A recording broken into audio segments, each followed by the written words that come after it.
Brought to you by V-Guard, co-powered by Sensodyne and Vimal. ಬಾಯಲ್ಲಿ ಹೇಳಿ ಕೇಸರಿ.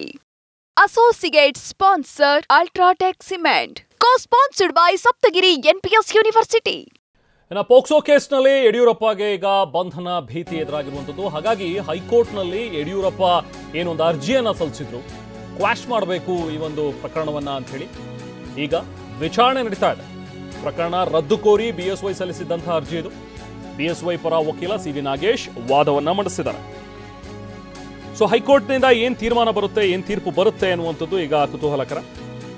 ಈ ಅರ್ಜಿಯನ್ನ ಮನ್ನಿಸಿ ನಂತರ ಇದರ ಬಗ್ಗೆ ವಿಚಾರಣೆಯನ್ನ ಮುಂದುವರಿಸಲಾಗುತ್ತಾ ಅಥವಾ ಹೇಗೆ ಅನ್ನುವಂಥದ್ದು ಇನ್ನೇನು ಸ್ವಲ್ಪ ಹೊತ್ತಲ್ಲಿ ಗೊತ್ತಾಗುತ್ತೆ.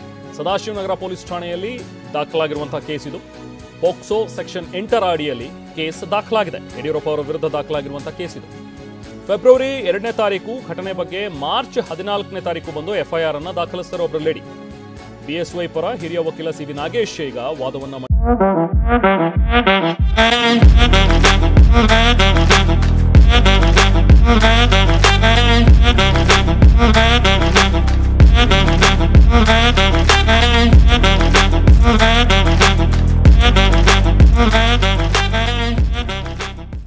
ಮಂಡಿಸಿದ್ದಾರೆ.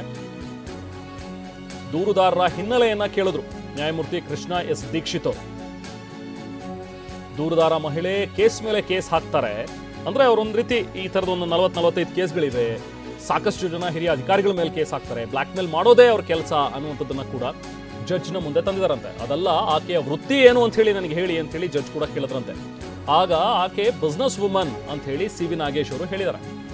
ಆದರೆ IAS ಮತ್ತು IPS ಹಾಗೆ ರಾಜಕಾರಣಿಗಳು, ದೊಡ್ಡ ದೊಡ್ಡ ಅಧಿಕಾರಿಗಳು ಇವರೆಲ್ಲರ ವಿರುದ್ಧನೂ ಕೂಡ ಆಕೆ ಕೇಸ್ ಹಾಕ್ತಾರೆ.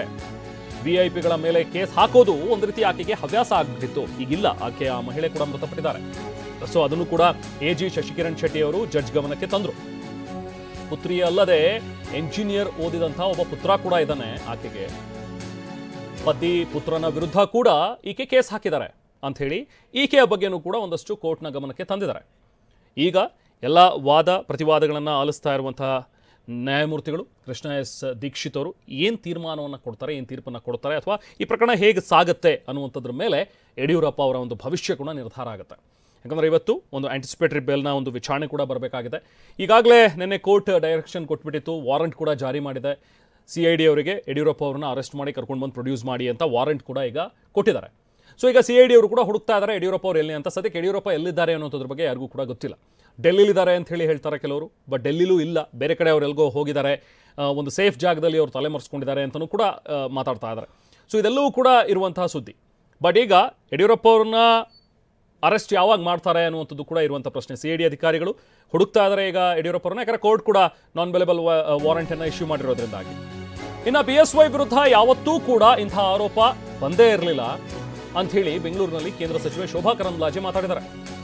ಯಾಕೆ ಈಗ BSY ವಿರುದ್ಧ ಇಂಥ ಆರೋಪಗಳು ಬರ್ತಾ ಇವೆ, ಇದರಲ್ಲಿ ಸರ್ಕಾರದ ಪಾತ್ರ ಏನಿದೆ ಅನ್ನೋಂಥದ್ದು ನಿಜಕ್ಕೂ ಗೊತ್ತಾಗ್ತಾ ಇಲ್ಲ, ಕ್ಲಿಯರ್ ಇಲ್ಲ ಅಂತ ಹೇಳಿ ಶೋಭಾ ಅವರು ಮಾತಾಡಿದ್ರು. ಅಂದರೆ ಪರೋಕ್ಷವಾಗಿ ಸರ್ಕಾರದ ಕುಮ್ಮಕ್ಕಿದೆ ಅಂತ ಹೇಳಿ. ಈ ಆರೋಪ ಯಾಕೆ ಬಂತು ಅಂತ ಜನ ಕೂಡ ನೋಡ್ತಾ ಇದ್ದಾರೆ, ಗಮನಿಸ್ತಾ ಇದ್ದಾರೆ. ಕಾಂಗ್ರೆಸ್ ಸರ್ಕಾರ ಎಲ್ಲರ ಮೇಲೆ ಕೇಸ್ಗಳನ್ನು ಹಾಕಿಸ್ತಾ ಇದೆ, ಇದನ್ನ ಜನ ತುಂಬಾ ಅಬ್ಸರ್ವ್ ಮಾಡ್ತಾ ಇದ್ದಾರೆ ಅಂತ ಹೇಳಿ ಶೋಭಾ ಕರಂದ್ಲಾಜೆ ಮಾತಾಡಿದ್ದಾರೆ.